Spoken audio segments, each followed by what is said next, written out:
ich dir eine hypothetische Frage stellen? Oh je, ich mag keine hypothetischen Fragen. Ich glaube, die richtige Frage magst du auch nicht.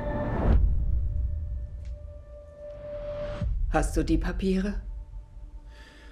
Noch nicht. Das ist ein eklatanter Sicherheitsverstoß. Kommt die Quelle aus dem Pentagon? Die geheimsten Dokumente über den Krieg. Die Times hat 7000 Seiten, die genau beschreiben, wie das Weiße Haus 30 Jahre lang über den Krieg in Vietnam gelogen hat. Sie haben gelogen. Das muss ein Ende haben. I knew Ben. I had lunch with him a number of times, dinner with him. I knew him socially through his wife, Sally, through Nora Ephron and a few other people. And I'd had dinner at his house, and I'd talked to him, not at length, but I knew him very well socially, and we compared things, particularly, I think it was right around the time we were breaking ground and then dedicating the National World War II monument that was in Washington, D.C., and he was an old Navy man, so we compared notes on that. But I didn't know him extremely well, but because I had spent just enough time with him, when I read his autobiography, A Good Life, and when I saw him in all of the sort of documentary interviews that we had in order to prepare for the movie, I saw a guy I knew. I heard his voice, and I had, I think, a insight into what he viewed as being important, and in a lot of ways kind of like the goofy aspects of what his job called for him to do. Wenn wir das veröffentlichen, stehen wir nächste Woche vor dem obersten Gericht. No, by the time I met him, everybody was still asking him who Deep Throat was. There was, there'd be an awful lot of Watergate conversation, and in fact, even now, there's a great interview done by the Poynter Institute that was back in the 1980s.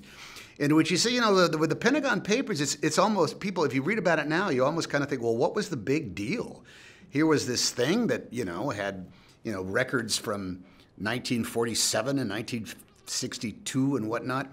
It was a document that existed. There wasn't anything that was, the only thing diabolical that was inside it was that people had lied about what was going on in Vietnam for as long as they had. But it was so far in the past. It wasn't like they were breaking national secrets that were going to put anybody's lives at risk.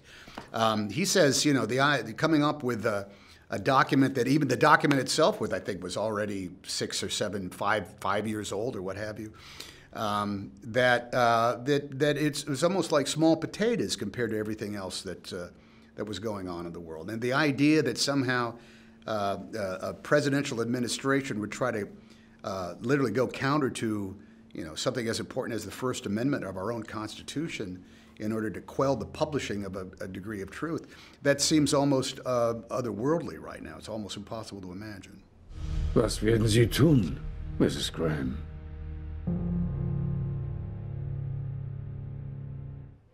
Well, it was the first time the Nixon administration, tried to stop something from happening.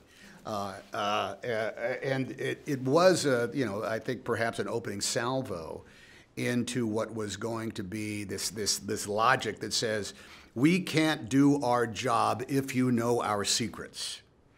But what the other side of that, it says, are you mean to telling me that if we knew your secrets, you wouldn't have this job? So it's like someone is always trying to maintain a status quo, and someone is always trying to upset the status quo. And it's a matter of that. Isn't that what the job of the free press is meant? And isn't that what the framers of our Constitution actually made? You cannot have a free and democratic government without the examination of a free press.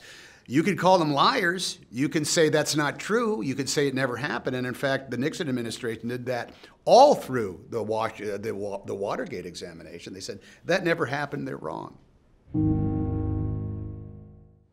Oh, absolutely. I think the integrity of a number of news-gathering organizations is very much there. I think that it can be clouded by the requirement in order to make money and be profitable. But I think there are a number of institutions out there, not just, I think the Wall Street Journal does it as well. I think there's a number of enterprises out there that are, without a doubt, practicing a political philosophy, but are dedicated to the true mission of what the Fourth Estate is, which is to capture the truth and put it in the paper.